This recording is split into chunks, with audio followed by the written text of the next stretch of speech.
Hi guys, here's the review for the chemical reactions assessment. The first part is just simple matching. So we're going to take terms here and we're matching to their actual correct letters. So we have a chemical in a solid state will be represented by the letter S.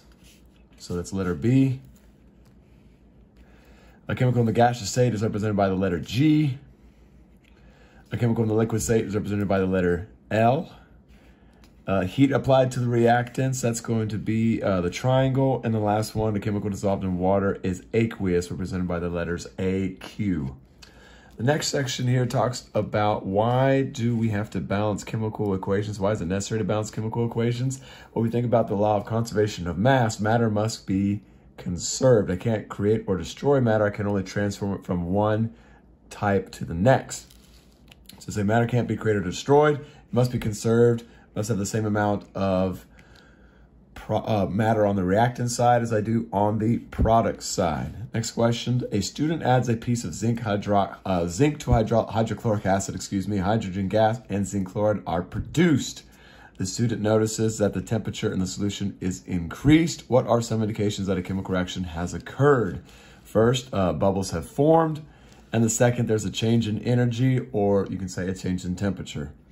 Next question, an aqueous solution of lead, nitrate, and potassium iodide are mixed in a test tube. A powdery yellow substance is formed. What are some indications that a chemical reaction has occurred?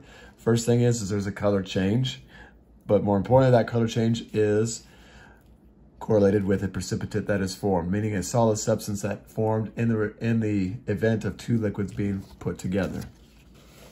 Next question, here we have, translate each of the following word equations into balanced chemical equations. Be sure to indicate the states of the reactants and the products. So our first question is, we have solid lithium hydride is added to water to produce aqueous lithium hydroxide and hydrogen gas. So we start off with lithium hydride plus water. To produce, we use an arrow equals lithium hydroxide and hydrogen gas. So in order to indicate a solid, we use S. To indicate liquid, we use the letter L, aqueous, AQ, and then a gas would be letter G.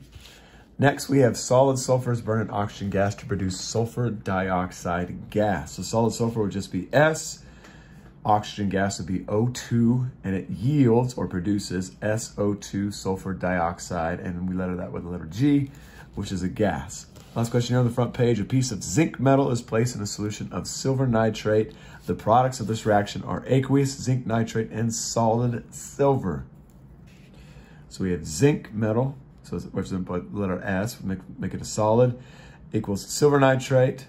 That's going to equal our silver, equals plus zinc nitrate, and we have a balanced chemical equation here. So we have solid zinc, aqueous, silver nitrate, solid silver, and aqueous zinc nitrate.